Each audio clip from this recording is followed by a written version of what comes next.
আইসকুশি আখর মনে পরামর্শর ডিমর জুড়ি বিরান আমসালা খান বানাই তার রেসিপি আর যারা নয়া রাজনী আসেন তারারও একটু হেল্প হইব। আসসালামু আলাইকুম এভরিওয়ান। ফলে আমি ওখানে মাঝে প্যাকেটর ডিম লই লাইছি, ডিপ ফ্রোস্ট করার লাগে রাখি দিছি তো এতে সুবিধা হইব। আর ওখানে পেঁয়াজ আমি পাতলা করে কাটি লাইছি আর ও স্লাইসার ওটা টিকটক আপনারা ফাইলি পাশে পালা। আর তো ডিম রে আমি পালাই দই লাইছি, দইয়া ফানি জড়াই লাইছি। আর ওখানে মাঝে আমি হলুদ দিছি, মরিচর গুঁড়া, ধনিয়ার গুঁড়া আর পরিমাণ মতো লবণ দিছি। দিয়া সপ্তাহ পালায় মিক্স করে লাইমো, খরিয়া আলাদা রাখি দিমো। আপনারা চাইলে পরেও দিতে পারবা, আমি ওলখান রাখি দিই। ওলখান মিক্স করিয়া রাখলে আমার লাগে ডিমর পিতে একটু ঢুকে আর কি মশলা। আর তখন আমি একটা ফ্রাইং প্যানের মাঝে পরিমাণ মতো তেল লই লাইছি আর বেসাইয়া আমি ওখানে স্লাইস করা পেঁয়াজ দিলাইছি। পেঁয়াজ ডিম বিরানোর মাঝে একটু বলাইয়া দিলে মজা লাগে। আমি সবসময় ডিমর জুড়ি বিরান করলে ওলখান পেঁয়াজ একটু বলাইয়া দেয়। আর যে পেঁয়াজ একটু বাজা বাজা হয় নানি আর মজাও লাগে খাইতে,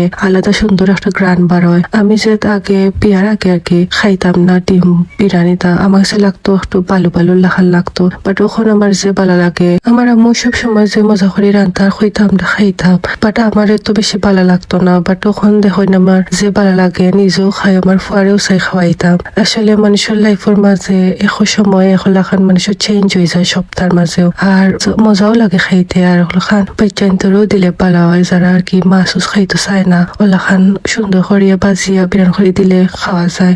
আর তো আমি ওখানে মাঝে পেশাইয়া খাসা মরিচ দিছি। আর ডিম দিয়া কিন্তু বালায় লাড়িয়া দেওয়া লাগবো, আর নাইলে দলা দলা হয়ে যাব।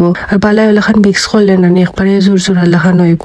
আর আমি খাসা মরিচ একটু লাস্টে দিছি যাতে চাল কম বার হইতো, আমার ফুয়াই খাইব লাগে। আর আমি তোরা লাস্টে দিয়ে 1 চিমটির মতো জিরা গুঁড়া দিছি, দিয়া নামাই দিমো। আর তো দেখতে পারটা কি লাখান হয়েছে, লাস্টে দিয়ে বাখর ফাটা দিলাইমো। আর তো বড় মাছর ডিমর জুড়ি বিরান হয়ে গেছে। আশা করি আপনারা ভালো লাগছে। ভালো লাগলে লাইক কমেন্ট এন্ড শেয়ার করবা। সবাই ভালো থাকবা। আসসালামু আলাইকুম। জাযাকাল্লাহু খাইর।